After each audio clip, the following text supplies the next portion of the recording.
Boa noite a todos que nos acompanham aqui pela sala do Zoom, boa noite a todos que nos acompanham aqui pelo Facebook. Nós estamos realizando a segunda temporada da série de lives Cátedra Intercom. No ano passado, nós realizamos a primeira série aí nos meses de maio, junho e julho, e novamente agora, nesse ano, de novo de pandemia, nós estamos realizando a segunda temporada. Nós abrimos essa live de hoje, agradecendo a presença de todos vocês, em nome do presidente da Intercom, o professor Geovandro Ferreira, e toda a diretoria executiva da Intercom. Damos as boas-vindas a todos vocês e lembramos que essa live está sendo transmitida pelo Facebook e também para pessoas inscritas previamente que estão aqui conosco na sala do Zoom. Depois nós vamos fazer pegar a gravação dessa live e colocar no perfil da Intercom no YouTube. E também depois esta live vai ser transformada em podcast por uma iniciativa do programa de pós-graduação em comunicação da Universidade Federal do Ceará. O Papo Com é o podcast. Em nome, então, da equipe organizadora dessa segunda temporada de lives, em meu nome, eu sou Nair Prata, diretora científica da Intercom, a professora Sônia Jaconi, que é diretora de projetos da Intercom, e o professor Rodrigo Gabriotti, que é diretor adjunto de projetos da Intercom. Nós damos início a mais essa live, que desta vez é organizada pelo Grupo de Pesquisa Comunicação, Música e Entretenimento. Então, o tema de hoje será ativismos musicais, espaços de emergência e resistências. Os temas das lives, dessa série de lives desse ano, acompanham o Congresso da Intercom, que é Comunicação e Resistência. Então, todas as lives estão debatendo de uma forma ou de outra esse tema. Então, eu quero dar as boas-vindas ao GP, agradecer o GP por organizar essa live com um tema tão instigante e passar a palavra, então, à professora Nádia Vlad, que é a coordenadora do grupo. Professora, seja bem-vinda, muito obrigada. Se você quiser falar um pouquinho sobre o grupo primeiro, para que as pessoas entendam o que é esse grupo de pesquisa, seria interessante. E depois vocês continuem com a live. Então, sejam todos bem-vindos e bem-vindas, e muito obrigada a todos. Obrigada, Nair. Boa noite a todos, a todes, né? A todas. Muito feliz de estar aqui participando da segunda temporada da série Live Cátedras Intercom. Eu quero parabenizar a organização da Intercom pelo evento e a querida Nair aí, né, diretora científica da Intercom, pelo empenho, né, em fazer pela segunda vez aí o evento. Espero que a gente possa repetir esse evento em 2022, não sei se presencialmente, né? Vamos ver. Né? Bom, para mim é um prazer estar aqui mediando essa mesa hoje, né? Ativismos musicais, espaços de emergências e resistências. A gente está abrindo os trabalhos do GP de Comunicação, Música e Entretenimento, né, que é um GP voltado para os estudos da música, dos sons, do entretenimento, a partir da perspectiva da comunicação. Inclusive, eu gostaria de convidar todas, todos e todes para a inscrição dos trabalhos, né? Naí acabou de nos avisar aqui que estão abertas a partir de hoje as inscrições para a Intercom. Se não me engano, acontece em outubro, né? A Intercom. Então, eu queria convidar a todos para se inscrever no nosso grupo, para a gente possa, enfim, ampliar essas discussões aí da nossa rede de comunicação e música, né?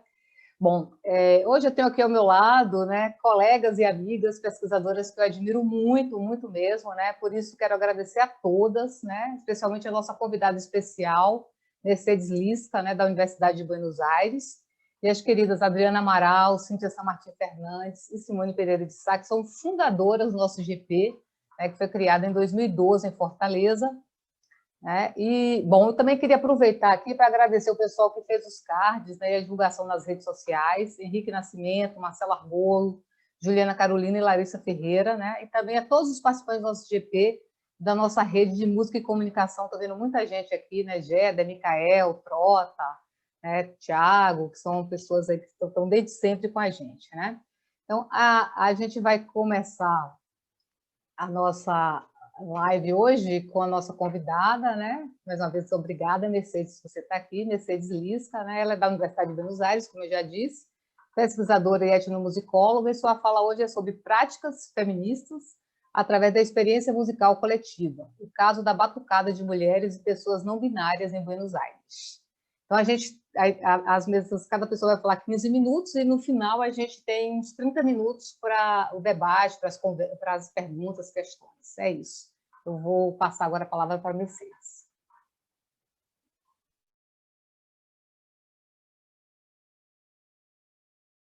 Seu microfone está desligado, Mercedes. Bueno, muy buenas noches. Estoy muy feliz de poder encontrarme con vocês. Voy a falar portuñol un poquito. Yo voy a compartir una presentación para que sea más claro la diferencia de idioma. Vamos a ver si...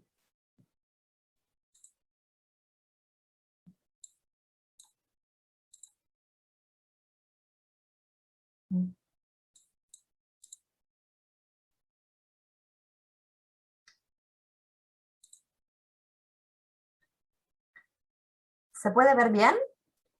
Sí, sí. Bom. Yo voy a contarles de una experiencia y de un trabajo que vengo realizando, de una experiencia que vengo siguiendo hace varios años ya, pero sobre la cual todavía no escribí nada, solo un artículo periodístico, no escribí ningún artículo académico. Se trata de la experiencia de una batucada feminista.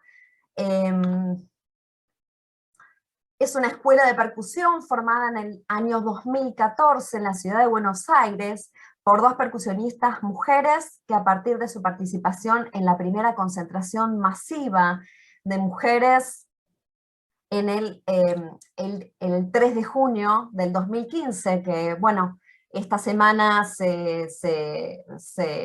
conmemora, y que vamos a tocar, a pesar de la pandemia, vamos a ir a tocar al centro de la ciudad. Bueno, que a partir del 2015 y de esas movilizaciones masivas inició un desarrollo musical orientado a la acción política en espacios públicos. Este objetivo, digamos, de la escuela de percusión se fue convirtiendo en el epicentro de la actividad con los tambores. Yo no sé si se alcanza a ver, bueno, abajo las participantes son predominantemente mujeres y personas no binarias, salvo 2 integrantes varones que son amigos de las directoras, y la mayoría de las personas que participan nunca hicieron música.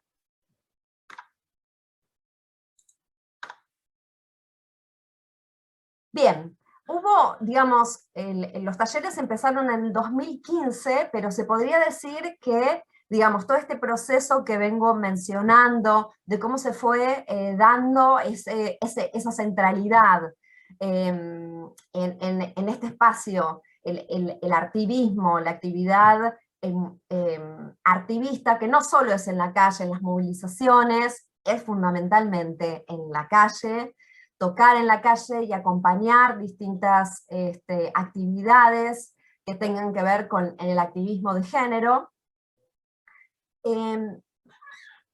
Pero también, digamos, fue un proceso que se profundizó entre los años 2017 y 2018. Y bueno, y es también un momento de expansión del grupo, ¿no? Pasamos a ser de 30 a 100 integrantes. Bueno, estas son algunas de las de la producción verbal, digamos, del grupo. Dice, venimos impulsando y acompañando a la generación de ensambles de percusión integrados mayormente por mujeres y personas de géneros autopercibidos, porque históricamente se restringió su participación en la ejecución de tambores, presentes en innumerables tradiciones musicales del continente. Con la premisa de que la música es de todos, proponemos talleres de aprendizaje cooperativo que garantizan la igualdad de oportunidades, A partir del armado de un bloque de tambores, abordamos la articulación de lo musical y lo vincular como herramientas de integración y de acción colectiva. Bueno, acá aparece, la verdad es que después me di cuenta de los vínculos, qué importante era, digamos, participar y presentar este trabajo en este simposio, ¿no? Porque acá hay, por un lado, toda una tradición que nos conecta con Brasil, que es cómo empezaron a generarse las batucadas en la ciudad de Buenos Aires, a partir del proyecto de Olodum y de percusionistas o personas que por ahí todavía no se dedicaban a la percusión y quedaron impactadas, viajaron y conocieron el proyecto de Olodum, y entonces empezaron en la década del 90 a generar, y esta imagen es de una batucada que hizo escuela. Hoy por hoy se dice que en la ciudad de Buenos Aires hay alrededor de 60 batucadas, y la chilinga fue escuela, digamos, esta escuela, que es donde aprendieron a tocar tambores bajo la forma de la batucada, las dos directoras de esta batucada feminista, ¿no? En el 2000 empieza una de ellas y en el 2005 la otra. Bueno, la experiencia de batuca, de esta batucada feminista, se enmarca en otras tradiciones que vienen ocurriendo también en la ciudad de Buenos Aires y en otras partes, en lugares del país, de cómo viene aumentando, viene creciendo la actividad de las mujeres en torno a la percusión. Hay estadísticas además en torno a esto, pero sobre todo en torno a lo que es la práctica de los tambores en la calle. En Argentina hay más tradición en relación al candombe, no tanto, o sea, el candombe y a grupos de candombe de mujeres. Lo de la batucada es algo más novedoso, una batucada de mujeres. Y también no solo en torno a tambores, sino que hay conjuntos de copleras, hay conjuntos de música andina, que también vienen en paralelo generando estos procesos como de consolidación musical en torno también a ideas y a modos de experimentar el feminismo a través de la música. Bien, algunas de las cosas que yo estaba describiendo del grupo, las produje yo, porque a mí lo que me pasó, muy cortito lo voy a contar, yo tomo contacto con esta batucada para dedicarme a tocar, no era mi intención, no formaba parte de mis proyectos de investigación, y hice todo lo posible para que esto no interviniera, ¿no? Como tener un espacio colectivo de experiencia musical y de activismo de género que no tuviese que ver con mis investigaciones. Y esto fue imposible, ¿no? Al poco tiempo tuve esto que menciono acá, que si quieren después lo conversamos, es una categoría de Jesús Martín Barbero, el escalofrío epistemológico, en una actividad pública en la que dije, yo no puedo no hablar de esto que estoy viviendo. Y entonces participo en el grupo como una más que toca los tambores, pero a la vez colaboro con el grupo en cuestiones de lo comunicacional, de construir un discurso en torno a la práctica, colaboro desde ese lugar que es el que también me dan mis compañeras para contribuir, digamos. Una de las primeras, voy a compartir, no se estaría viendo, no sé si se va a poder ver bien, uno de los primeros audiovisuales que generó el grupo, que se llama Mujeres Nosotras. Vamos a ver si se escucha. Y se ve.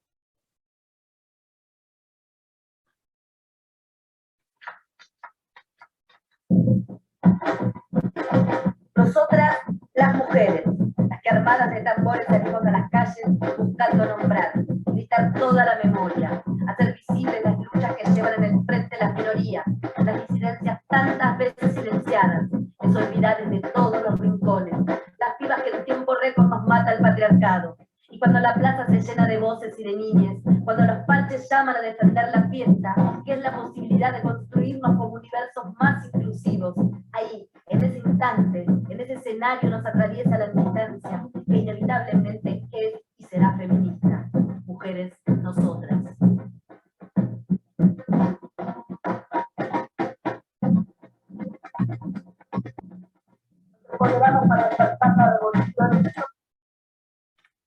Corto porque les quiero mostrar algunas otras cositas.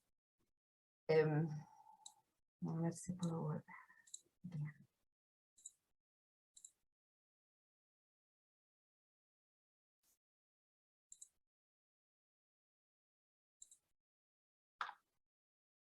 Bien, el grupo ha sido dinámico, así como aparecen estas primeras experiencias en donde hay una identidad muy anclada en la identidad femenina. Esto fue cambiando y el grupo fue adquiriendo otras identidades, digamos, al calor del activismo trans y del transfeminismo, y cada vez apoyando más actividades que tenían que ver con el activismo trans. A su vez, las dos directoras de la batucada son lesbianas, entonces mayoritariamente la batucada es de mujeres lesbianas, y también se reforzó la identidad por la diversidad sexual. Entonces las marchas del orgullo son un espacio, de hecho, en las últimas marchas del orgullo gay en Buenos Aires las abrió esta batucada.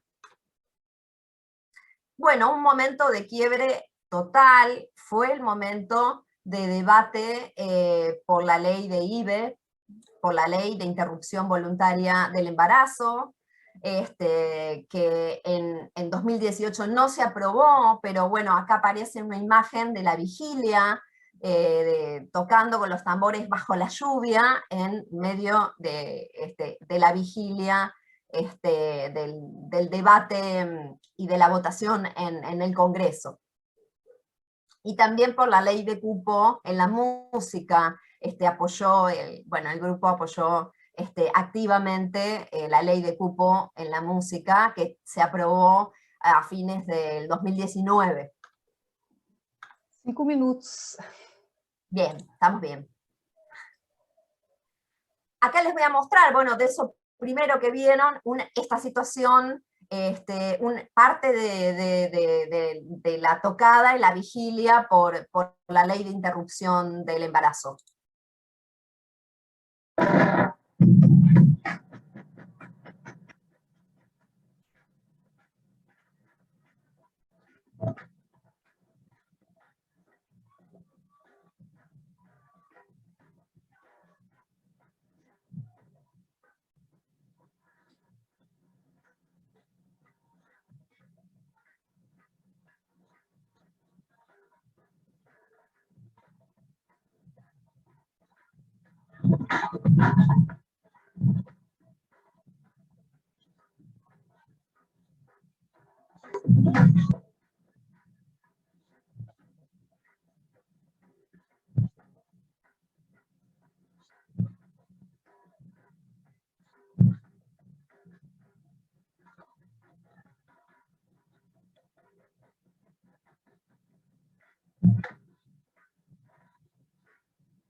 Não está escutando o vídeo aí, viu, Mercedes? Y acá, digamos, otra situación en el 8M, brevemente les muestro también, ¿no? Como para dar cuenta de la intensidad de lo que se genera y también de lo, bueno, difícil que es hablar de estas experiencias colectivas masivas.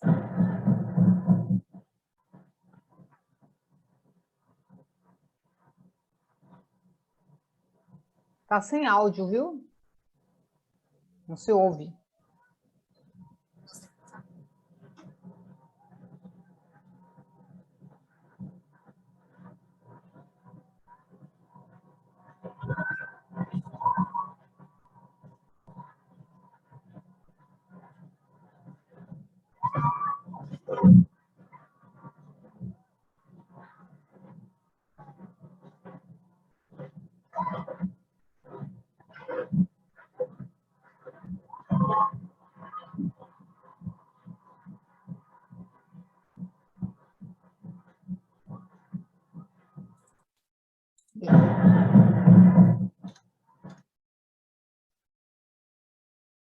Bueno, acá hay una experiencia de improvisación musical, que no la voy a pasar, con una rapera muy conocida, Malena D'Alessio, que se sumó a tocar esto, improvisación musical, ocurren distintas cosas. Acá un testimonio de una de las profesoras de percusión, que dice, me faltó una, acá, bien. ¿Qué es para mí el feminismo? ¿Cómo lo transito yo? Esto es una entrevista que yo le hice a ella. Yo puedo decir que Batuca es una escuela feminista. Lo digo, me parece que lo es. Después, si vos venís a decirme no, el feminismo dice que, o sea, no hace que mi feminismo, o lo que yo llamo feminismo, como movimiento feminista, no sea válido. Cada uno lo transita desde el lugar en el que está convencida de transitarlo. Yo sigo saliendo a la calle después de ese 3 de junio y sigo creyendo que la calle sigue siendo el camino. Me parece que es un testimonio que resume y sintetiza muchas cuestiones de debate, ¿no? Bueno, cuestiones de las experiencias, hay mucho diálogo de las experiencias de esa intensidad que se vive, en esas tocadas en la calle, pobladas de mujeres que se enloquecen también con la batucada y todo el efecto que produce en el público. Una cuestión que me interesa señalar es que Batuca no solo tiene un efecto, una incidencia sonora, sino visual. Y acá lo importante de abordarlo desde las teorías de la comunicación, porque las imágenes, han circulado imágenes de Batuca en todos los medios de comunicación como íconos, son como imágenes icónicas de este momento, digamos, las mujeres con tambores en las calles se han convertido en una imagen icónica. Por lo menos en lo que hace al movimiento de mujeres en la Argentina.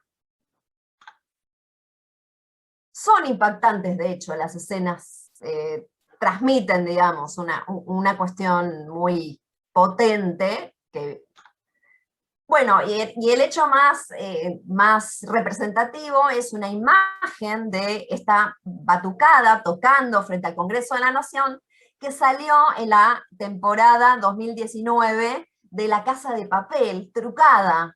Aparecen nuestros tambores y aparecen imágenes del, bueno, nada, fue utilizado por Netflix para representar el movimiento de mujeres en Argentina.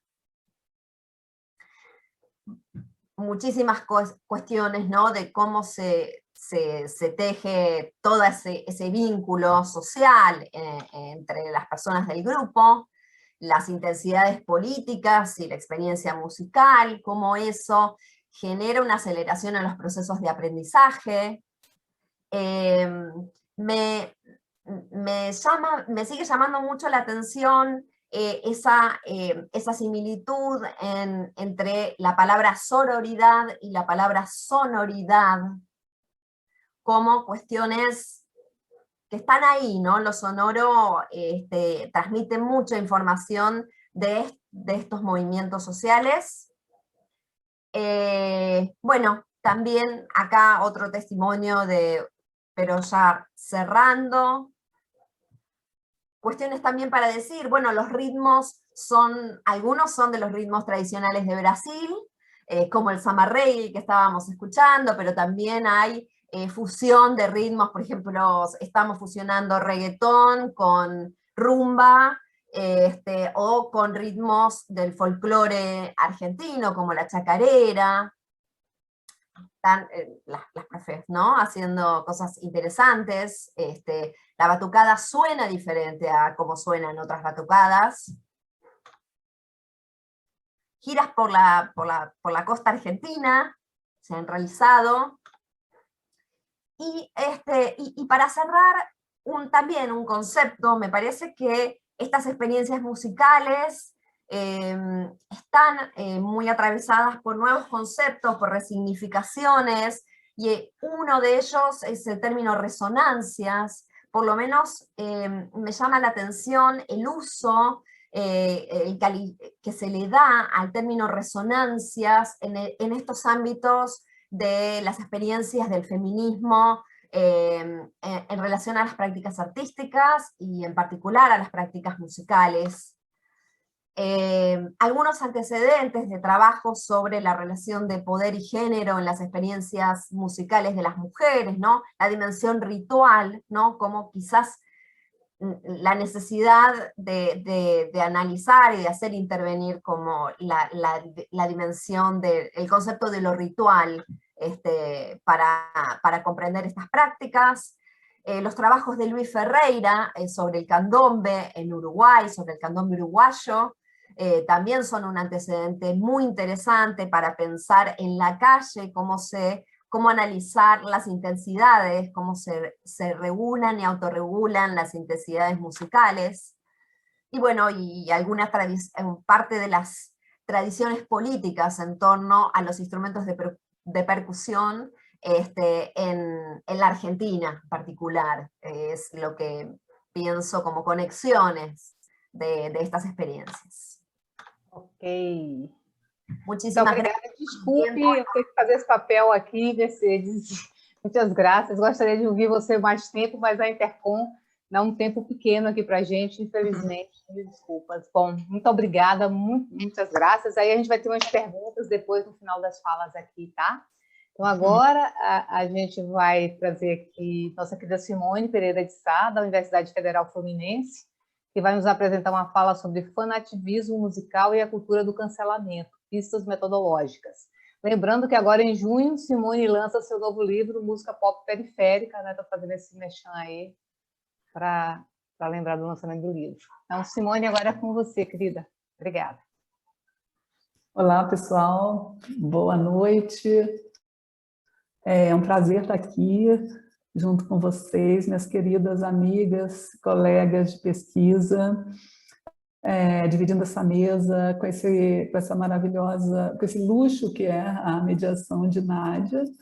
Eu queria agradecer o convite, eu queria também parabenizar a Intercom pelo evento, agradecer a Nair Prata pela mediação também. Acho que é muito importante, desde o ano passado, essas cátedras da Intercom foram muito importantes, né, nesse momento de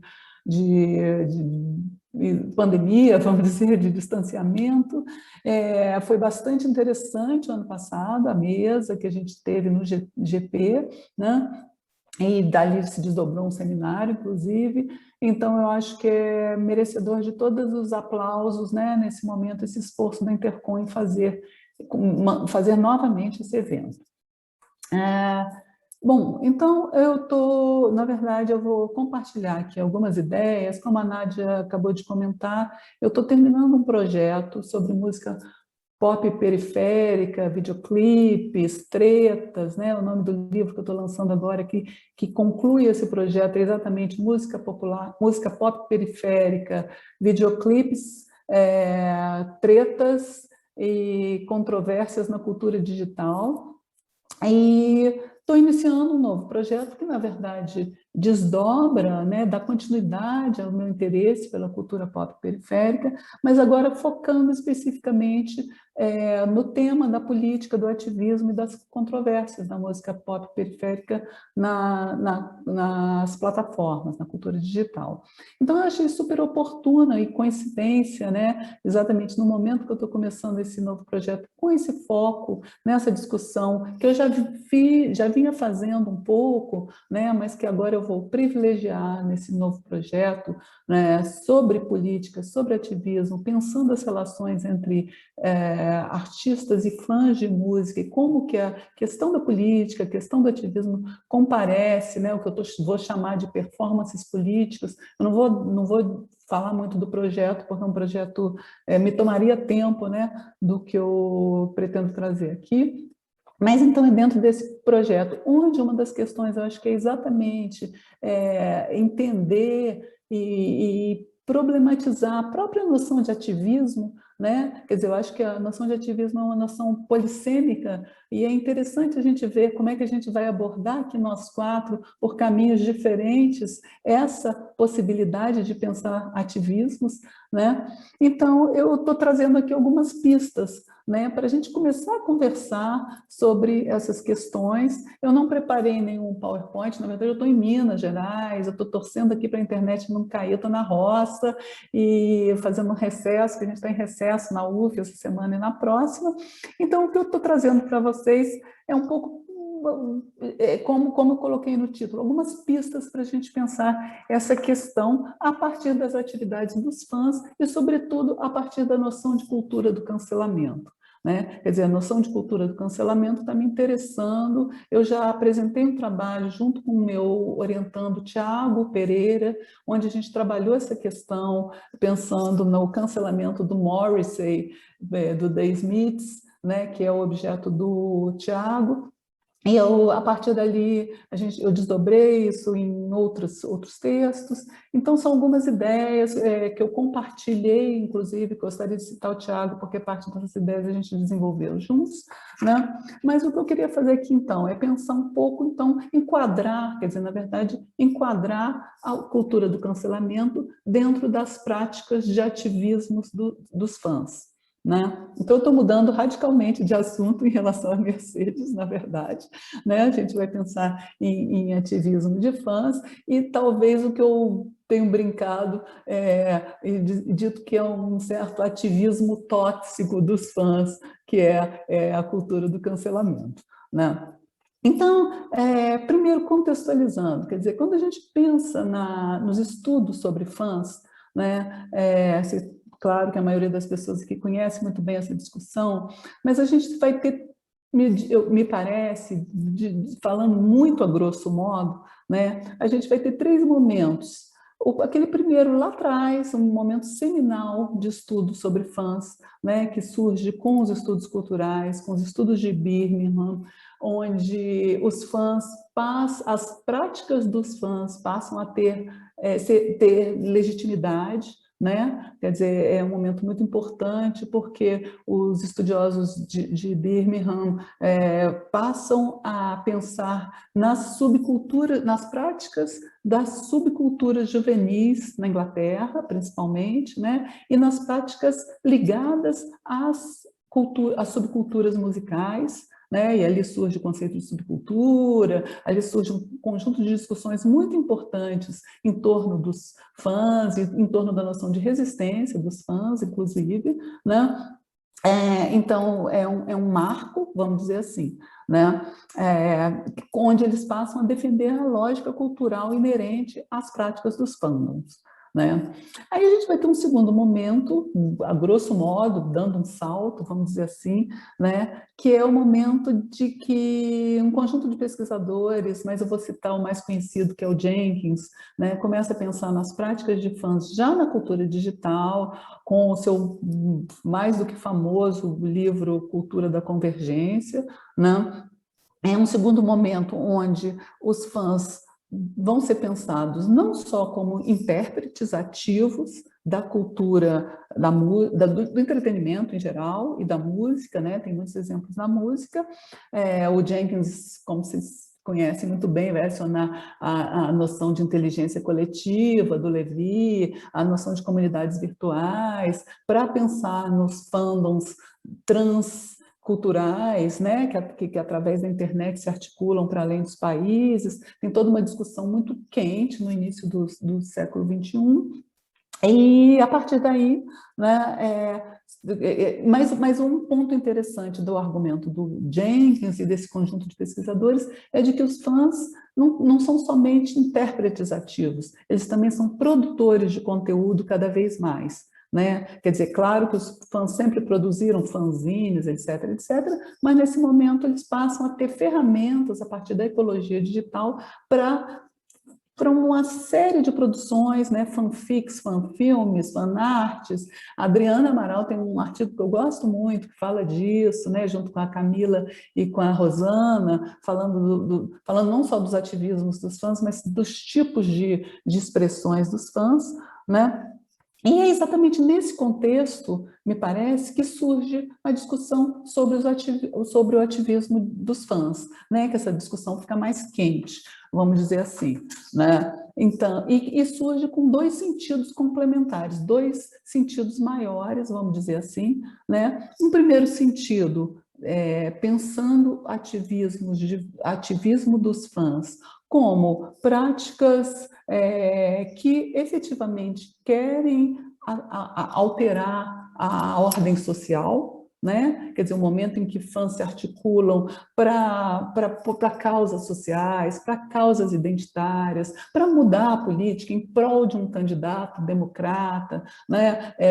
Aqui no Brasil, o movimento Ele Não, os fãs apoiaram muito esse movimento em detrimento de um candidato, etc., etc., ou seja, buscando mudar a ordem social, né? Em um segundo sentido, de ativismo de fãs, que é um ativismo em prol do seu artista, né? No momento em que os fãs da Anitta se mobilizam para colocar o clipe dela em primeiro lugar na parada, ou se mobilizam contra um outro artista, aquelas tretas de Anitta e Ludmilla, então os fãs da Anitta vão se mobilizar para derrubar o vídeo da Anitta, etc. Isso também tem sido pensado dentro dessa retranca, vamos dizer assim, do ativismo, né? Ativismo de fãs, né? Bom, mas então, por que eu estou fazendo esse mapa todo que muita gente conhece muito bem, né? Porque me parece que nessa trajetória dos estudos de fãs, a gente vai ver muito claramente a positivação, né, da própria atividade dos fãs, né, por esses pesquisadores. Quer dizer, os fãs estão sendo pensados como a vanguarda do consumo, como intérpretes ativos, né, intérpretes e produtores de conteúdo, né, quer dizer, essa bibliografia respalda e legitima e positiva, antes de tudo, os fãs como um grupo de vanguarda, né? E aí a gente tem, me parece, e é aí que me interessa conversar, me interessa começar a conversa, porque me parece que a gente está vivendo um terceiro momento agora, onde a gente tenta ainda, é hora de a gente aprofundar e problematizar, né, essas diferentes práticas. Essas práticas não são todas iguais, me parece, né? Então, esse momento atual da cultura da música nas plataformas, ele vai ter, nós estamos percebendo um conjunto de práticas, né, onde, quer dizer, o que eu quero destacar aqui, onde o afeto exacerbado ganha visibilidade, o afeto exacerbado dos fãs, né, e esse poder dos fãs começa a comparecer em práticas tais como o cancelamento, né? Então, e aí eu brinquei no início da minha fala, né, de que eu entendo as práticas de cancelamento, quer dizer, elas se inserem no conjunto de relações tóxicas dos fãs com seus artistas, né? Ou talvez dentro daquilo que o Stanfield vai chamar de cultura reacionária dos fãs, né? E é daí que eu queria desenvolver, então, algumas pistas, né, metodológicas para pensar essas práticas da cultura do cancelamento, né?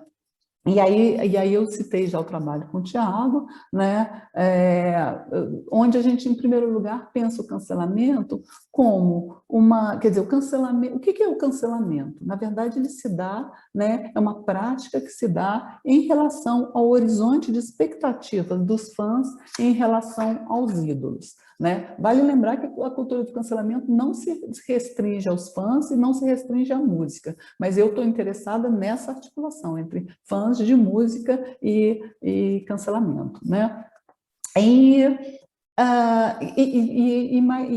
Então, a cultura do cancelamento, quer dizer, o momento de cancelamento parece que é um momento onde há uma ruptura daquilo que a gente chamou lá atrás, eu e a Beatriz Polivanov, de coerência expressiva, né? Que é o momento em que a persona midiática do artista sofre algum tipo de ruptura, de coerência em relação àquilo que os fãs esperam dele, né? Então, a gente está falando de performance musical, né? A gente está pensando de um dos desafios do artista e do músico, da musicista nesse momento na cultura digital, que é fazer a gestão do seu capital solidário, né? O Bruno Campanella que usa essa expressão num texto, e eu acho muito interessante essa ideia, né? De que é um desafio para os artistas da música, faz parte da performance dos artistas da música lidar com as performances que vão além simplesmente do musical, né? Você tem que se posicionar, o meme a Anitta faz alguma coisa, né? Que é um meme de internet, remete a isso, quer dizer, os artistas têm que se posicionar, não é possível o silêncio, não é possível o não posicionamento, né? E aí, então... Só para te guiar aqui, 4 minutinhos aqui. Beleza, estou fechando, né? Então, assim, em primeiro lugar, quer dizer, nessa primeira parte eu estava querendo um pouco enquadrar a cultura do cancelamento dentro dessa discussão que a gente tem feito exatamente sobre as práticas, né, da cultura da música dentro da internet, as práticas dos músicos que vão além de somente, quando eu falo da performance dos músicos, eu estou entendendo essa performance, e quando eu falo da performance política dos músicos, eu estou falando de uma performance que vai além da letra da música ou do videoclipe, né, e que envolve as posições, que envolve todo esse conjunto de expressões e posições que a pessoa tem que, a persona midiática daquela pessoa tem que lidar, né? E aí que vem o cancelamento, né? Então, só para fechar, eu tenho 3 minutos nesse momento, então, claro que eu não vou conseguir desenvolver isso aqui, mas a gente está tentando pensar numa metodologia para analisar o cancelamento, né? E aí a gente propôs nesse texto com o Tiago pensar num roteiro performático. A gente está citando a Diana Taylor, né? A Diana Taylor vai dizer que qualquer performance ela na verdade deveria ser pensada como um roteiro, ela tem uma narrativa, né?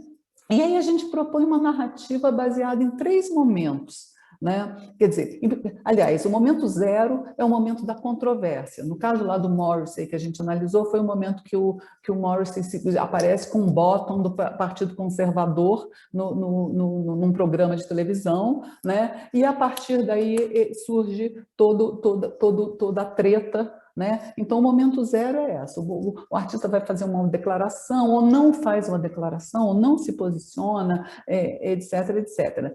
Parêntese, eu estou falando de cancelamento e política, porque também a gente tem observado, e isso é uma aposta, é uma hipótese, de que, sei lá, 90% dos cancelamentos se dão em torno das posições políticas ou de ativismo, né?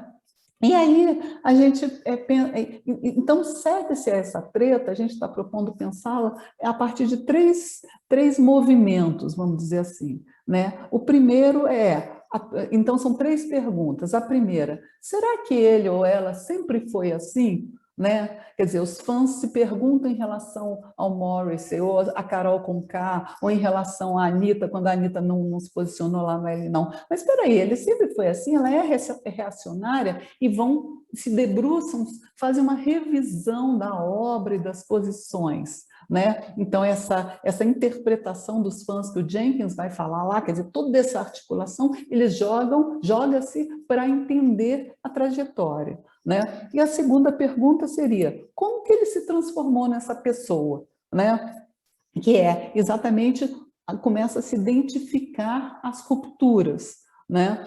E, por fim, a terceira pergunta é que a decisão do cancelamento é: não posso mais ser fã dela ou dele, né? Quer dizer, a partir dessa análise ocorre o cancelamento, né? Então, claro que eu não tive tempo para elaborar esse roteiro aí, né, que é possível a gente identificar na controvérsia cada um desses momentos, foi isso que a gente fez lá no nosso artigo, mas para finalizar, então, o que a gente está entendendo é que a prática do cancelamento é uma prática que nos diz muito sobre a cultura da música hoje, né? Ela é uma forma de ativismo dos fãs, né? É preciso a gente pensar sobre ela dentro dessa retranca do ativismo dos fãs, né? E é isso que eu queria propor aqui e pensar com vocês. Muito obrigada pelo tempo e pela oportunidade. É isso. Obrigada, querida. Mais uma vez, aí, desculpe pelo tempo, sempre muito curto, né?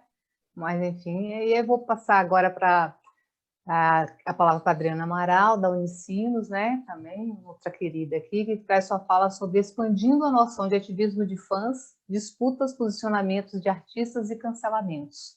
Tem um diálogo aí com Simone agora, né?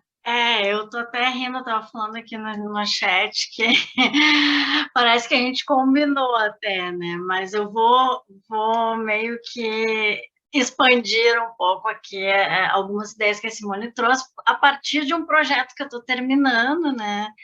E, então, assim, bom, né, voltando, primeiro agradeço a Intercom, né, a Nair, a todo mundo que organizou, a Nádia, a Cíntia, a Simone, a Mercedes, é muito bom estar aqui com todas vocês, e o GP de Música e Entretenimento, que em breve faz 10 anos, né, parece pouco, mas muita coisa já aconteceu aí.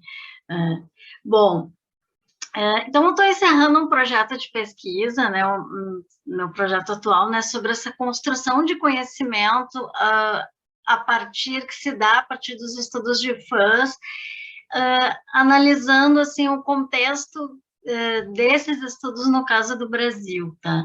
E aqui, então, eu vou tirar alguns pontos aí que vão, de certa forma, dialogar com a Simone e também trazer alguns outros apontamentos. É mais, assim, momentos que eu estou trazendo alguns resultados, né? Então, não vou trazer nada muito, um caso aprofundado, etc., mas é mais um mapa de resultados que apareceu um pouco dessa pesquisa e um direcionamento de para onde eu estaria indo, voltando no meu próximo projeto. Então, eu começo... Né? A Simone já fez muito bem o panorama, então eu vou pular essa parte, né, dos estudos de fãs e já trazer ele um pouco para o Brasil, né, e falar um pouco dessa revisão sistemática, né, que foi feita pelas minhas bolsistas de iniciação científica, a Manuela Mazzocchin, a Stephanie Miller, a Bruna Mombach e a Bianca Nunes, que trabalharam, e nessa revisão elas trabalharam um ano a partir de 285 trabalhos, tá? Sendo que 91 trabalhos são de teses e dissertações, né, dos últimos 10 anos, 130 artigos da Compós e da Intercom e 64 artigos de periódicos entre A1 e B1. Disso, elas mapearam algumas categorias, que são as categorias que mais aparecem nos estudos de fãs, né? Como todas as categorias, obviamente, tá? Elas são muito interconectadas, enfim, mas ela nos dá um certo mapa, assim, de como que esses estudos vêm se desenvolvendo, e mesmo em produtos diferentes, que seriam os artigos de congresso, artigos de periódicos e as teses e dissertações, a gente vê que há uma certa concatenação, tá? Então, basicamente, aparece entre 6 e 8 categorias, aí, algumas relacionadas a consumo, organização e comportamento de fãs, produção de conteúdo, construção de identidade, duas categorias que são muito recentes, mas que vêm aparecendo com muita força, é a categoria nostalgia e a categoria de, justamente, ativismo de fãs e política. E é sobre essa categoria aqui que eu vou me debruçar um pouco mais, né? Só para também contextualizar, né, isso que a Simone disse, a gente conseguiu mapear que o debate em torno da música, ele ocupa em torno de 70% desses debates da política. Então, realmente, faz sentido com tudo que a Simone trouxe antes, em torno de 70% a 80%, assim, sendo que nos últimos tempos o K-pop aparece aí como um grande destaque nessas práticas aí que vão usar muito a questão das plataformas digitais, e depois eu vou entrar um pouquinho nessa questão, que é um pouco para onde eu estou indo neste momento. Então, e um último dado, assim, tem trabalhos em todas as regiões do país, né, mas o Sul e Sudeste concentram a maioria, primeiro Sul, depois Sudeste, concentram a maioria dos trabalhos em torno desses temas, tá? Dos estudos de fãs em geral e também dessas articulações. Bom, então, a primeira coisa, né, a Simone trouxe muito bem, né, essa noção aí do ativismo de fãs, que primeiro foi pensada, né, pelos estudiosos, pensando essa articulação entre entretenimento e cidadania, né, que é uma discussão que vem aí no final dos anos 90, início dos anos 2000, mas uma coisa que começou a me chamar mais atenção foi, a partir dessa mediação das plataformas e redes, né, como diferentes práticas começaram a surgir. E aí eu mapeei algumas delas aqui, que são diferentes daquela que a gente apresentou, né, no texto que a Simone citou, né, eu, a Camila e a Rosana, que foi lá no Intercom de 2014, que depois a gente publicou em 2015, e esse ano foi atualizado e eu publiquei ele em inglês também, agora com mais algumas questões, mas houve uma expansão aqui dessas categorias, principalmente dando conta da mediação algorítmica, né, que passa a ser uma materialidade que dá o tom também dessas mobilizações. Então, eu já estou puxando um pouco esse entendimento nesse sentido, tá? Uma das coisas que apareceu bastante nesse meu primeiro mapeamento foi, primeiro, uma mobilização em torno de questões judiciais, né? Questões que envolvem as celebridades, os músicos, etc., e que tem a ver com alguma coisa que envolve algum tipo de questão judicial. Por exemplo, o caso da Britney, né, do Free Britney, né, que no Brasil tem aí como representante o Alan, então, que estão lá tentando, né, fazer esse ativismo em torno do que acontece com a Britney Spears. E isso acontece também com outros artistas, por exemplo, como o caso do Johnny Depp, com Contra ou a Favor, e da Amber Heard, né, que é outra atriz, né, que tem processos judiciais, aparece também com a J.K. Rowling, enfim, não é uma exclusividade da música, né, mas a música, como a gente já falou antes, é um grande foco. E nisso há uma grande exegese dos fãs, né, de, inclusive, ir atrás de documentações, de entrar nos sites de tribunais, né? Então, com a Anitta também isso aparece, o processo da música tal de plágio, então acaba tendo discussões, assim, que vão girar nesse, que tem a ver com uma questão maior, estrutural, que é essa questão da judimentalização, né, da sociedade. Mas esse, assim, foi uma das mapeamentos que a gente fez. O segundo tem a ver com uma ideia de profissionalização desse ativismo. Eu sei que esse é não sei se é a melhor palavra, mas é a categoria que me apareceu nesse momento, e o trabalho para os artistas e ou para as plataformas, que tudo acontece mais ou menos junto. Então, por exemplo, a gente vai ver muito a questão em torno das paradas de sucesso e em torno das plataformas. Então, dos fãs criando sistemas de votação. Isso já era uma coisa, né, de tempos, mas que com K-pop atingiu, assim, coisas muito, assim, profissionais no sentido da produção de conteúdo, tá? E de tentar entender o algoritmo para burlar esse algoritmo e aí, de certa forma, ajudar os artistas, né? Para que eles estejam no topo. E muitas vezes isso entra até com questões de compra e venda de bots, questões de híbridos, e eu mapeei alguns relatos, tá? De fãs, sobretudo de K-pop, né, das ARMYs, sobretudo das fãs do BTS, né, que elas fazem tabelas, né, tabelas de votação. Então, tu tem assim, elas dividem plataforma, música, quantas vezes por dia e data, quantas vezes por dia, uma visualização de dados mesmo, datificação do fandom. Então, assim, quantas vezes por dia elas vão deixar ligado.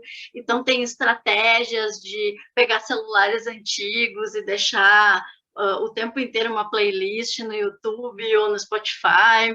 Então, assim, eu tenho, assim, as imagens delas postando sobre isso, assim, como que elas organizam essa quantidade, né, de lugares onde elas precisam estar, de plataformas onde elas precisam se dividir para ajudar aquele, entre aspas, aquele artista, né? Então, tem toda uma questão de negociação algorítmica aí com as plataformas que tem me interessado muito, né?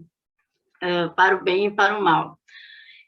E um outro ponto, que é a questão do uso, né, dos memes de artistas, né, em articulações ideológicas, obviamente, que a tradição do humor, sobretudo no Brasil, sempre trouxe esse tipo de atividade, desde o carnaval, etc. Não é uma novidade, mas, assim, as coisas vão escalando, né, e vão tendo articulações que geram essas comparações entre fandoms e política, né? Então, por exemplo, na semana passada, quando teve uma ventania aqui no Rio Grande do Sul e aquela estátua cafona lá do velho da Havan caiu, então fizeram várias capas de álbuns, né?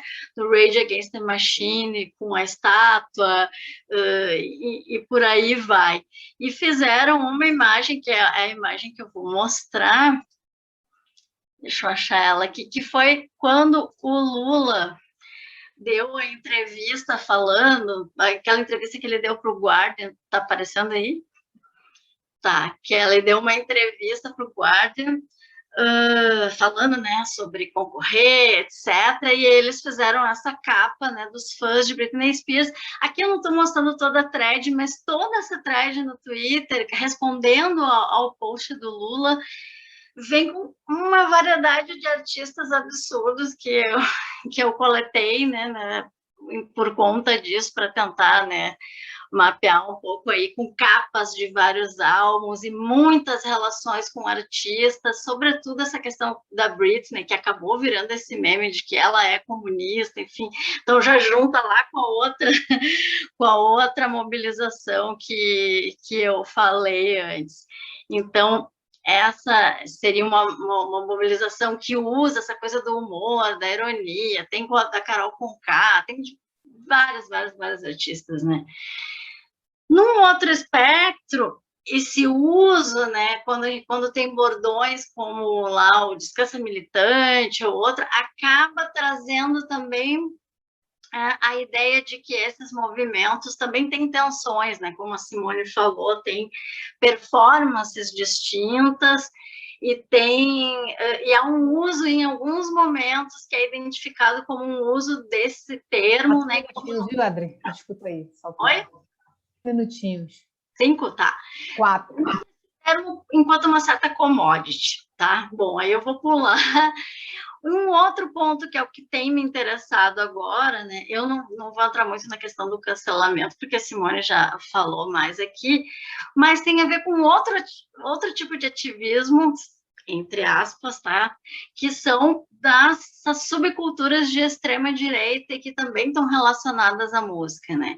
Então, que elas têm uma tradição, né, lá, se a gente pensar nos skinheads, nos hooligans, e chega até a questão, por exemplo, dos invasores do Capitólio, né, que me chamou muito a atenção a conexão disso, né, com o caso do heavy metal e outros subgêneros musicais e desses usos, né, do QAnon e tal, desse submundo do negacionismo, etc., no uso dessas plataformas que acaba sendo parte interessante. E por um outro aspecto, né, saindo totalmente disso, a gente vê também, como no texto que eu estou fazendo, eu, Simone e Thiago Soares, sobre a questão lá do bumbum tantã, que acabou virando o hino da vacina, né, que aí a gente pega o funk e vira uma outra chave, que antigamente a gente tinha nos estudos de comentários uma série de coisas falando mal e antinacionalistas, e a gente vê uma virada, assim, chorei vendo vídeo de funk,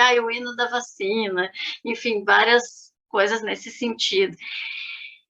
Enfim, vou deixar passar a questão do cancelamento, porque não vai dar tempo de entrar, mas também entra numa dessas outras práticas, e aí algumas questões, né? Como mapear, então, essas práticas, e que entre lugares tem dessas performances, né?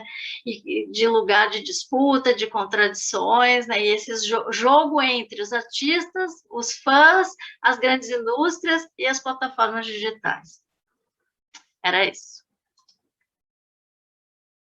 Obrigada aí, você ainda tinha um tempinho, mas foi ótimo aí no tempo, né? Então agora a gente vai passar aqui para a nossa última fala da noite hoje, né? Que é a mesa, agora vamos ter a Cíntia Samartim Fernandes, né? Que é vice-coordenadora aqui do nosso GP, professora da UERJ. A fala de Cíntia é sobre performances dissensuais, os corpos festivos como ato transpolítico na experiência urbana. Então é Bom, isso. boa noite para todas e todos e todes. É uma felicidade estar aqui com vocês, né, nesses tempos sombrios, e que a gente possa se reunir para falar sobre ativismos musicais, né, e sonoros também. Bom, fico muito feliz de fazer parte, né, dessa mesa de mulheres pesquisadoras de música, som, performances e entretenimento, tanto de uma rede nacional como internacional. Hoje eu apresentarei parte da minha pesquisa de pós-doutorado realizada, né, na Escola de Altos Estudos em Ciências Sociais, na França, no Centro de Pesquisa de Arte e Linguagem, supervisionada pelo Esteban Buch, argentino, amigo de Mercedes Lisca também, né, Mercedes, né, que também estuda a questão da música e política, que me interessa muito, né. Nessa pesquisa, que foi realizada no passado, eu me debrucei sobre a potência política dos corpos festivos na dinâmica urbana, no protagonismo de corpos insubordinados que, em festa, praticam performances dissensuais, em que o registro da insubordinação se dá a ver pelo aparelho sensório-motor. E aí me aproximo da Mercedes, né, nas questões aí da cidade, corpo, enfim. Pela performance de corpos, então, encarnados nas experiências urbanas contemporâneas que inscrevem em si gestos transgressores do passado, catapultadores da estética e éticas de indignação e luta. Na realidade, essa pesquisa, ela está entrelaçada também a projetos que vem desenvolvendo há alguns anos na cidade do Rio de Janeiro, com o pesquisador Michael Hershman, do FRJ, e que nos tem permitido construir uma cartografia sônico-musical desse território, inspirada tanto na teoria Torrede do Bruno Latour, como em práticas de deriva corpográficas, né, propostas por Careri e Paola Jacques. Nossas pesquisas, essas interdisciplinares, se localizam na interface entre os estudos da música, comunicação e os estudos de cultura urbana. Partimos do pressuposto, então, que a função da sua grande capacidade de mobilização social, as músicas, enquanto manifestações estéticas e políticas, vem possibilitando com alguma frequência produzir territorialidades que muitas vezes alteram o tempo, o espaço citadino, ressignificando o cotidiano, o imaginário e, em algumas medidas, as relações entre os atores, seus corpos e o espaço urbano. Claro, implicitamente, há uma aposta na pesquisa na força movente dos sons, músicas e imagens, ou seja, na capacidade transformadora, transmutadora da arte, na capacidade movente da música, nas transmutações políticas contemporâneas, materializadas nas festas e rodas urbanas, compreendendo as performances artísticas aqui enquanto potências políticas, o que chamamos de ativismos musicais.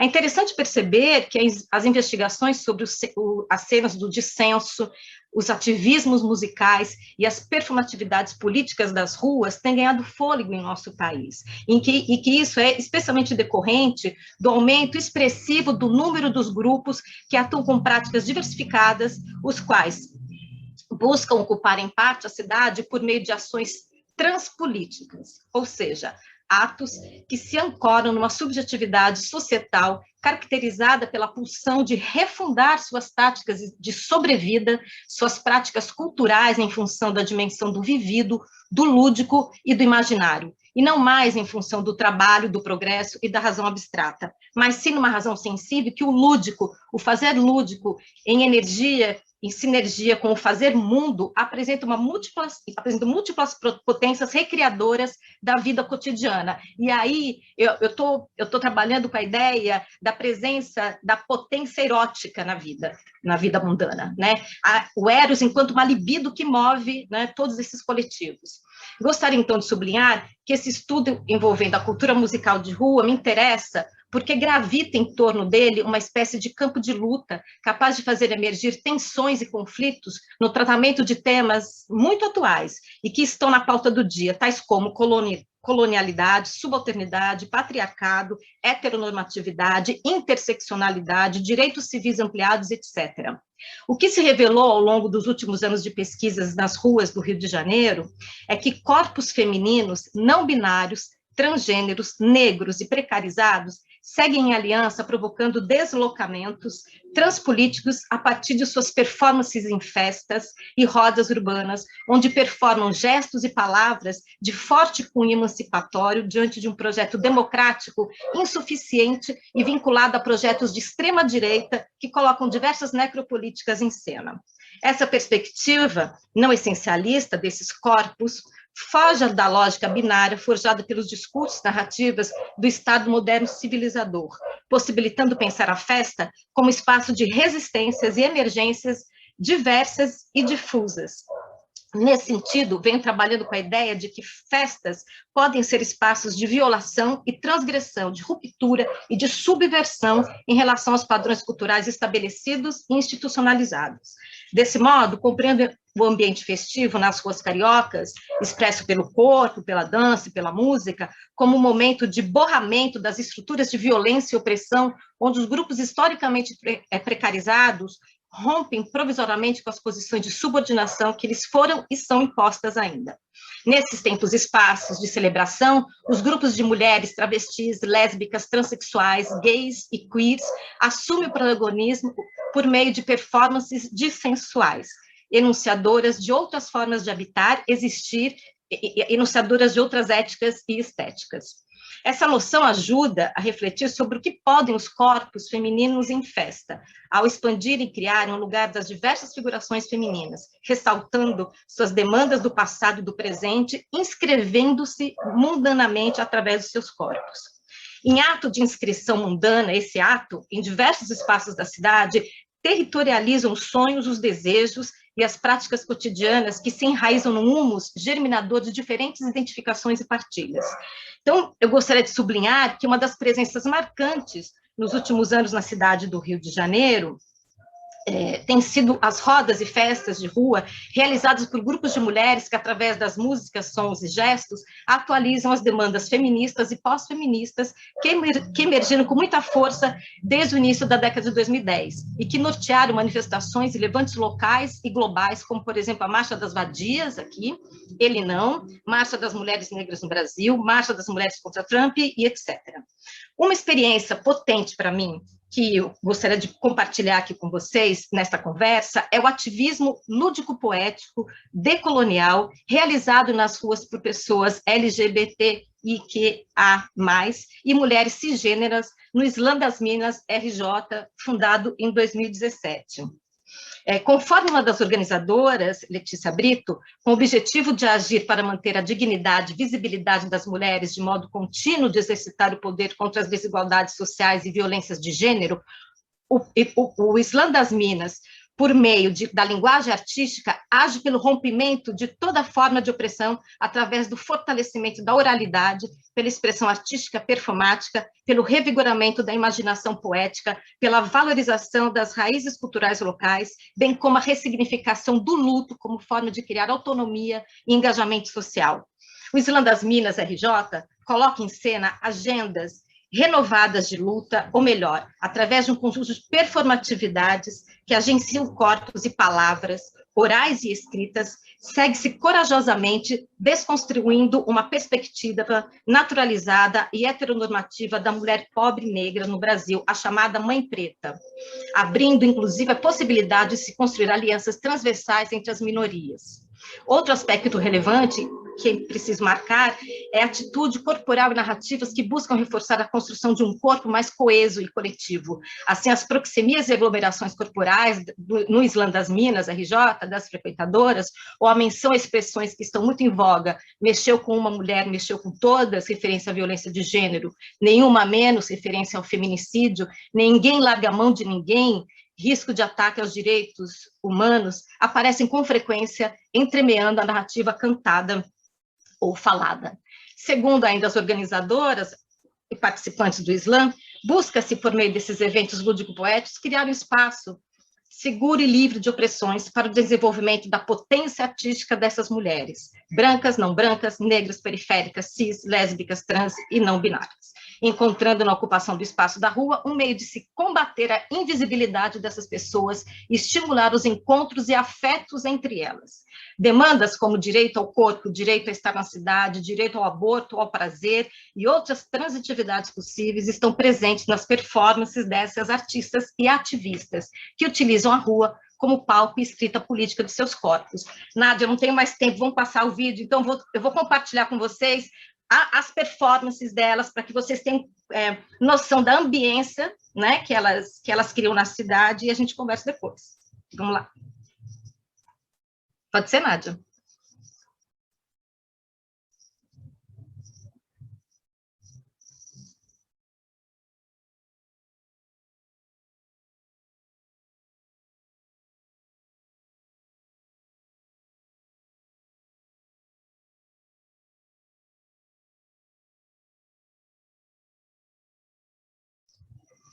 Ô, Nádia, tá sem som. Tá sem som.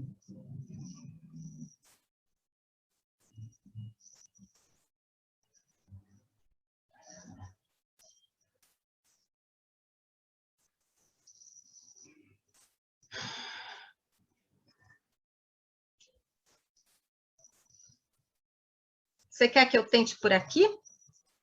Eu acho que eu tenho que abrir meu microfone, né? Eu vou fazer isso. Espera aí, vou tentar de novo, senão você pode tentar por aí.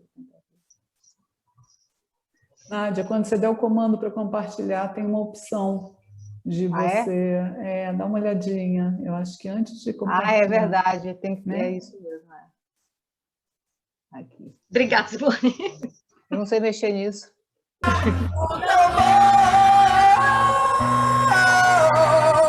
Chega junto e venha cá. Você também pode lutar e aprender a respeitar, porque o povo preto veio para revolucionar. Não deixe calar a nossa voz, não. Não deixe calar a nossa voz, não. Não deixe calar a nossa voz, não. Não deixe calar a nossa voz, não. Não deixe calar a nossa voz, não. Não deixe calar a nossa voz, não.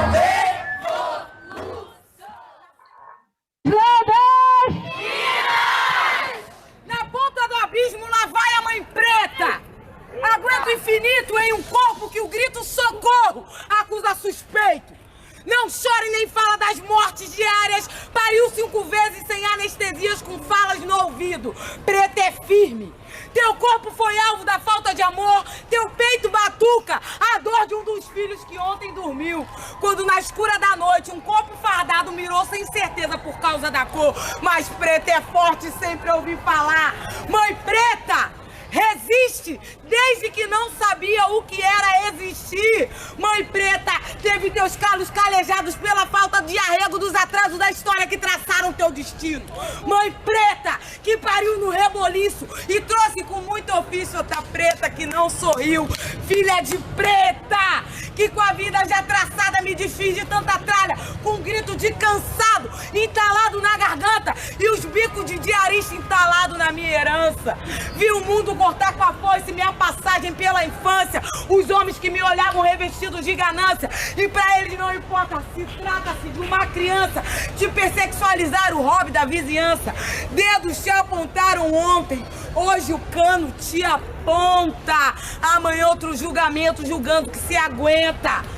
Tua cabeça um reboliço, teu corpo cumpriu caprichos, tua mãe também passou por isso, e todas da tua família. Tua avó bem que dizia, é uma praga feito sentença. Eles dizem que a gente aguenta, mas vejo uma morte lenta, e pra cada bluso novo, um branco te orienta. Negra é forte, negra aguenta. Tua vida nunca passou disso, nunca fugiu da sentença.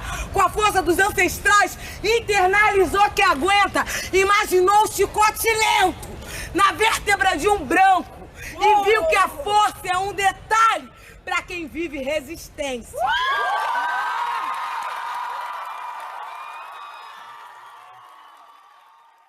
Ok?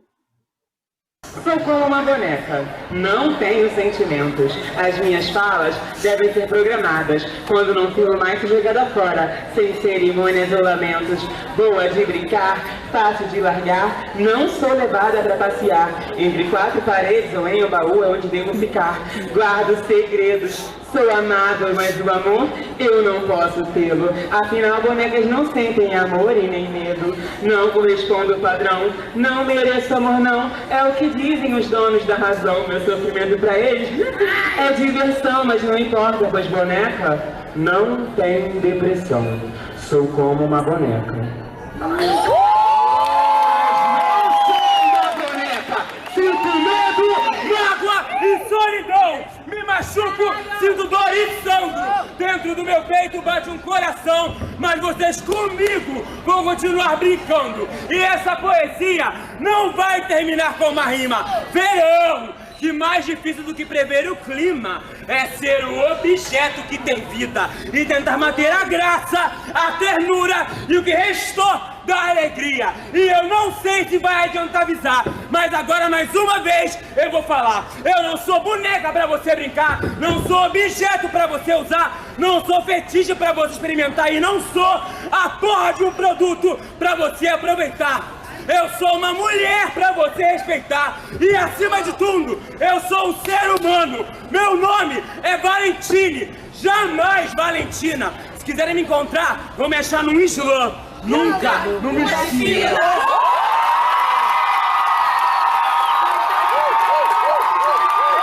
Obrigada, gente. Obrigada. Obrigada. Queria concluir, mas não... Saiu já aí, gente? Eu estava aqui na outra tela. Saiu. Saiu? Ok, Cíntia? Ok. Vamos para as perguntas, né? Porque a conclusão depois... Vamos, foi no tempo exato aqui. Muito bom isso aí, hein? Interessantíssimo. Bom, gente, a gente tem algumas questões aqui, então quem quiser fazer mais perguntas, estamos abertos aí para as perguntas. Eu vou começar aqui com as que já estão aqui comigo, né? Então, tem uma primeira pergunta aqui do Martin Lutz para a Mercedes, são duas perguntas, Mercedes. Diz assim, o grupo também utiliza a voz nas performances?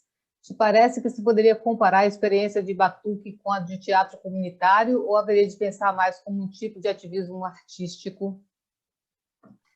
Então, tem essas para a Mercedes aí, por favor. Depois eu passo a próxima. Pode ser? Sí, breve. Muchas gracias, Martín, por esta observación que me sirve un montón. Hay mucha participación de la voz y eso ha ido creciendo, ¿no? La necesidad como de articular un discurso en relación a la práctica musical y en relación a lo que es, digamos, todo lo que tiene que ver con activismo de género en la calle, la articulación discursiva, me parece que va como en sintonía con eso. Sí, digamos que hubo todo un desarrollo colectivo, de distintas iniciativas que participan y que también participan también se vio en la necesidad de involucrar lo discursivo en la producción audiovisual, digamos, como esto, a medida que fue creciendo la producción audiovisual. Y respecto al teatro comunitario, bueno, yo pienso, vos sabés que yo trabajé muchos años sobre las experiencias en las milongas. Yo pienso el espacio de batuca, el espacio de la batucada como un espacio, como una milonga. Ocurren muchas cosas de esas dinámicas sociales, en la que interviene, bueno, algo que también menciona Cintia, que me interesa mucho, la circulación sexoafectiva en estos grupos, la circulación económica, todo tipo, digamos, de intercambios, más en relación a esto, no sé si el teatro comunitario, pero a la comunidad, ¿no? Se arma y se organiza un imaginario de comunidad en torno a estas experiencias musicales. Sim. Vou passar aqui para as próximas. De Cássio Borba, né? Uma para Mercedes, outra para Simone. É muito legal a fala. Fiquei pensando, para Mercedes essa, fiquei pensando sobre o aspecto musical da coisa. Seria possível identificar traços de uma identidade sônica da sonoridade, sororidade, ou são muitas práticas musicais distintas? Mas vou fazer para a Simone também aqui. Eu fico perguntando sobre todo esse poder dos fãs. Não seriam tanto artistas quanto fãs partes de um mesmo agenciamento de comunicação? O cancelamento é sempre relativo aos critérios de determinado grupo. Um artista de funk pode se comportar de maneira diferente de um artista da nova MPB, por exemplo? A comunicação tem como tarefa explorar essas diferenças, buscar o estatuto simbólico em pessoal dos diferentes fandoms? Que desafios metodológicos estão lhe ocorrendo para dar conta desse desafio? Se quiser, eu posso trazer de novo a pergunta aqui, Simone, que são muitas perguntas. Mas aí, então, Mercedes primeiro. Quer que eu repita, se Mercedes não deu para entender a pergunta? O microfone está desligado. En relación a si este grupo tiene una identidad sonora, yo creo que la principal característica y lo que genera como, digo, algo performativo, que es que lo que se percibe con el público cuando ve una batucada de casi 100 mujeres tocando con esa fuerza, lo que se puede ver, digamos, es una transformación en lo que son capaces las mujeres en términos sonoros. Se mencionó la palabra potencia. En Argentina se está utilizando bastante el concepto de potencia feminista, y yo lo veo muy en relación, ¿no? Creo que en principio hay algo central que tiene que ver con la intensidad, y qué provoca esa escena en la percepción de género y sexualidad. Simone, agora, você tem a pergunta aí, Simone, que foi uma pergunta longa. A gente tenta. Ei, Cássio, queridíssimo, obrigada pela pergunta, muito difícil, muito complexa, mas é bom que eu tento aqui explicar um pouquinho mais o que a gente está pensando. Quer dizer, em primeiro lugar, claro que a performance, ela envolve, quer dizer, a performance pensada como um gesto comunicacional, ela vai envolver artistas e fãs, né? Quer dizer, ela pensada do ponto de vista da comunicação, performance é sempre engajamento com o outro, né? E nesse sentido a gente está pensando em artistas e fãs articulados, vamos dizer assim, né? Agora, sobre o desdobramento dessa pergunta, se eu entendi bem, você fala, são gêneros diferentes, artistas de gêneros diferentes e os conteúdos, claro, que vão ser diferentes, o que está se disputando, vamos dizer assim, no cancelamento de um artista de funk é diferente de um artista de MPB, né? Me parece que, por um lado, você está perguntando isso, eu concordo com você. Mas, por outro, o que a gente está propondo, eu e Tiago Pereira, a partir do nosso roteiro performático, é que, tanto para a Anitta, quanto para o indie rock, quanto para o Roger Waters, tá? Esse mesmo roteirinho, essa nossa proposta metodológica de pensar a partir dessas 3 perguntas vai funcionar. Tá? Essa é a nossa hipótese, aquilo que eu falei, quer dizer, seja para a Anitta, seja para o Roger Waters, quando foi detonado aqui pelos fãs reacionários, a pergunta, o fã, em primeiro lugar, é importante frisar o seguinte, o fã, nesse caso, essa prática de ativismo dos fãs é uma prática que não é contra outros, é contra o próprio artista, mas é a favor da obra do artista, de certa maneira, né? Quer dizer, os fãs se veem como guardiões, né? Eu não sei qual é esse plural, do legado do artista, né? Contra o próprio artista. É como se falasse assim, pô, o Morrissey não pode fazer isso com a gente, olha só, eu te amo, Morrissey, mas como é que você pode ter essa posição política?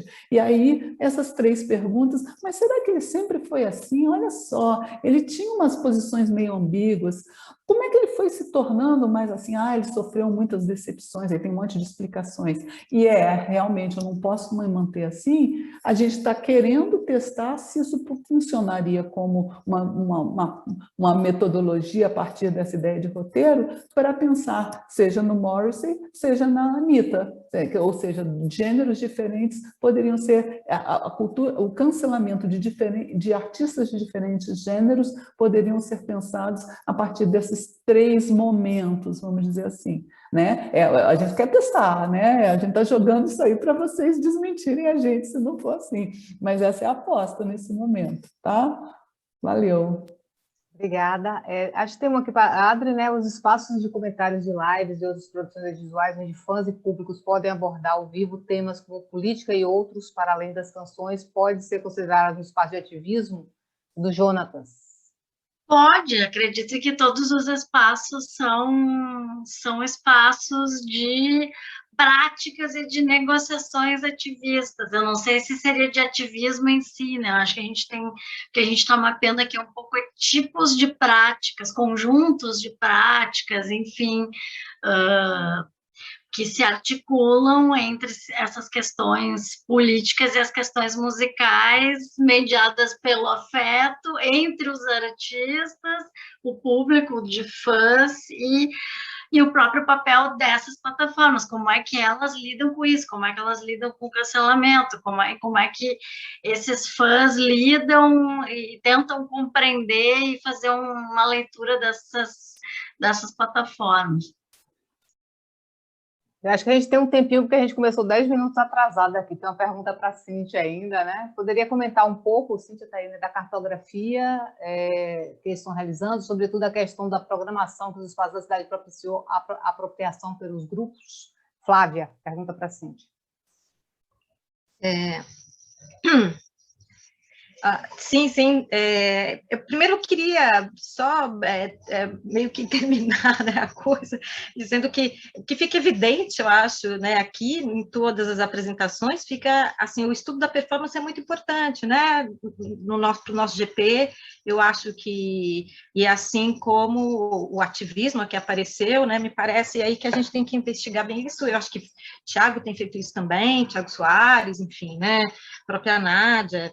Enfim, sim, a gente tem feito a cartografia, não só no Rio de Janeiro, mas em outras cidades, em mais 3 cidades do estado do Rio, onde a gente segue pesquisando, né, essas interações da música, de grupos musicais na cidade, que vão ocupando, né, se territorializando e criando o que a gente chamou de territorialidades sônicos musicais, que podem ser transitórias, efêmeras ou não, né, essas territorialidades também, cada um passa a viver aquele espaço de formas distintas, né, ocupar também, aonde a música é o grande elan, é ela que move, né, esses espaços e vai construir a ambiência. A música seria um médium, né, na construção das ambiências desses espaços das ruas. E aí se gera, claro, uma prática de programação na cidade, que vai ser, como o pessoal chama, que a garotada chama de 0800, né, que eu adoro quando a gente vai entrevistar.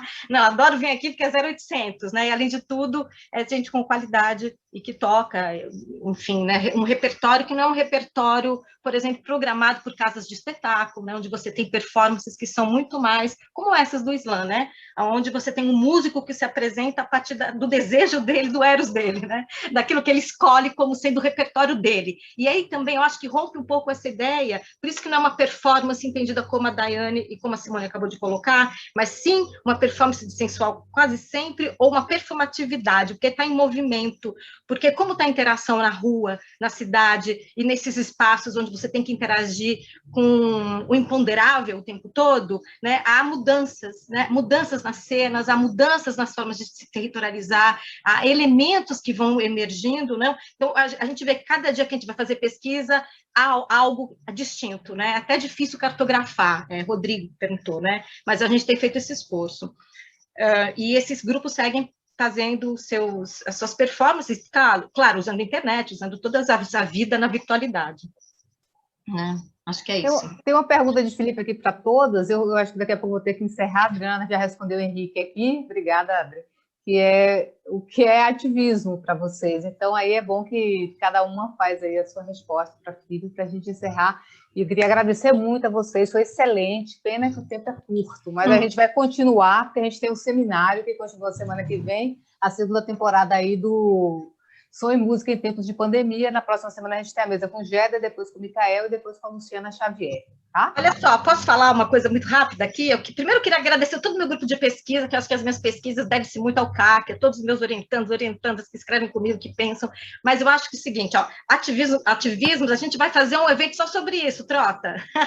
Vai ser em novembro, né? Nós vamos fazer um grande, né, evento com o NIP, o FRJ, o ERJ e tal, para discutir o conceito mesmo, né, para discutir essa questão.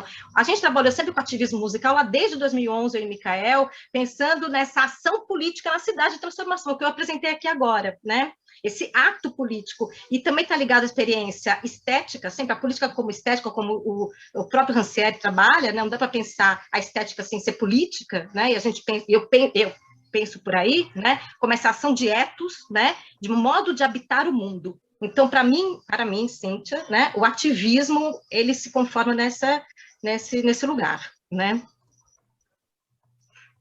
Obrigada pela questão. E aí, então, Mercedes, Simone e Adriana também podem falar de ativismo para elas. Bom, eu posso... Obrigada, Trota, querido. Eu acho que a pergunta aí, ela é exatamente o que vai mover meu projeto dos próximos 4 anos, como eu falei, né? Quer dizer, só situando o seguinte, é interessante pensar como que a palavra ativismo ela era usada somente para os movimentos sociais, nessa definição que Cíntia acabou de comentar, né? Quer dizer, ação concreta para a mudança do mundo, né? Porém, ela foi o que eu tentei demonstrar um pouco nessa trajetória que eu fiz dos estudos de fãs, né? Quer dizer, seja pensando nos estudos de fãs, seja pensando nos estudos sobre artistas, né? A noção de ativismo ficou muito mais elástica, né? Quer dizer, diferentes grupos de pesquisadores estão usando a palavra ativismo para um conjunto de práticas que extrapolam e muito essa transformação somente institucional, vamos dizer assim, né? E nesse sentido, o ativismo se torna... Simone, não é institucional, não, é a política do cotidiano, não é a política da instituição, é o dissenso de Rancière, é isso, tá? Cuidado. Não falei isso não, tá, gente? Não falei isso não. Não, peraí, então retira a palavra, eu não quero citar a Cíntia, quer dizer, o que eu quis dizer é que num momento anterior, o ativismo historicamente, tradicionalmente, foi pensado assim, e que ele se ampliou, né, para justamente acolher um conjunto de outras práticas que vão muito além da política institucional. Foi isso que eu disse, Cíntia, né? Ou seja, justamente ampliando para pensar para outras formas. E ele se ampliou, inclusive, em alguns estudos, né, para pensar práticas que, a princípio, não são pensadas como ativismos. Como eu citei, quer dizer, seria ativismo de fã, um conjunto de fãs se mobilizar para levar o clipe para o primeiro lugar? Isso, historicamente, tradicionalmente, não era entendido, e os defensores, os sociólogos mais tradicionais implicam com esses usos, né? Então, o que é bacana, o que é interessante, eu acho, e que, como eu disse, está no centro da minha pesquisa atual, é pensar nessas várias possibilidades e definições de ativismos, em primeiro lugar, né? E pensar como que o ativismo ganhou quase que um sentido guarda-chuva, muito parecido com a ideia de resistência, por exemplo, né? Que é um conceito que é usado por diferentes grupos de pesquisadores com diferentes sentidos. E aí a sua pergunta é muito boa, Felipe, que é como vocês estão usando e como diferentes pesquisadores vão usar, né? Mas é isso. Obrigada, gente. Aproveito para já despedir e agradecer aqui a atenção e o diálogo com vocês, queridas. Obrigada, querida.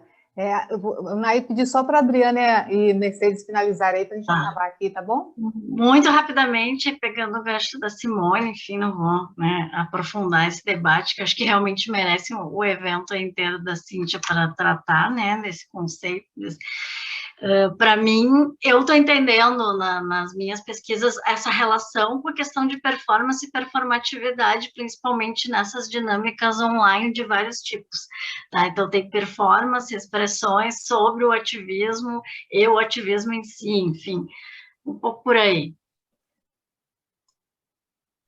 Mercedes, por favor. Bueno, yo agrego muy interesante, por supuesto, pensar esto. Pienso que, digamos, las personas que participan por ejemplo, de este grupo, pero que lo veo en otros conjuntos de mujeres haciendo música, que el hacer música está directamente asociado con un modo de activismo, que es es una elección del cómo participar políticamente de esos espacios, cómo habitar políticamente esos espacios a través de la música. Hay ahí una articulación muy interesante, es una pregunta que a mí me apareció cuando empecé a trabajar tango queer, digamos, esto de las prácticas de baile del tango y pensar eso como activismo, que recibí mucho rechazo en su momento a pensar las prácticas de baile como activismo. Y en esto también retomo algo que dice Cintia, que es, para mí, digamos, no pienso el movimiento de mujeres y esta impronta artística como algo que no tiene una tradición anterior, hay que relevar las tradiciones anteriores, y el activismo por la diversidad sexual marcó un modo de habitar, de construir políticamente, que me parece que es un antecedente fundamental, que en el movimiento de mujeres se expresa artísticamente de otra manera, pero a la vez, digamos, hay como una genealogía que se puede establecer en relación al activismo de género en particular, ¿no? Perdão, a extensão.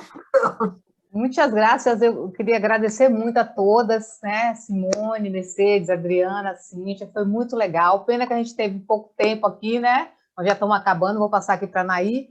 E a semana que vem a gente continua lá com o nosso Som e Música em Tempos de Pandemia. Deixei aí o endereço aí da Intercom, né? Do nosso GP da Intercom no Instagram. E, enfim, é isso. Muito obrigada, boa noite. Naí, obrigada, Nádia, obrigada a todas e todos. Então, obrigada a todos e todas que participaram dessa live tão instigante, tão concorrida. Tivemos aí mais de 70 pessoas aqui na sala do Zoom o tempo todo. E lembrando que essa live vai ficar disponível no YouTube daqui a alguns dias. Quem quiser rever, usar em sala de aula, usar nos debates, tem um material riquíssimo. E todos estão convidados para a live da próxima quinta-feira, que vai ser organizada pelo Grupo de Pesquisa, Comunicação e Religião. O tema será Religião à Distância, a comunicação religiosa na pandemia. As inscrições já estão abertas, vocês podem acessar as redes da Intercom, pegar o link e se inscrever. Muito obrigada, um grande abraço e até quinta.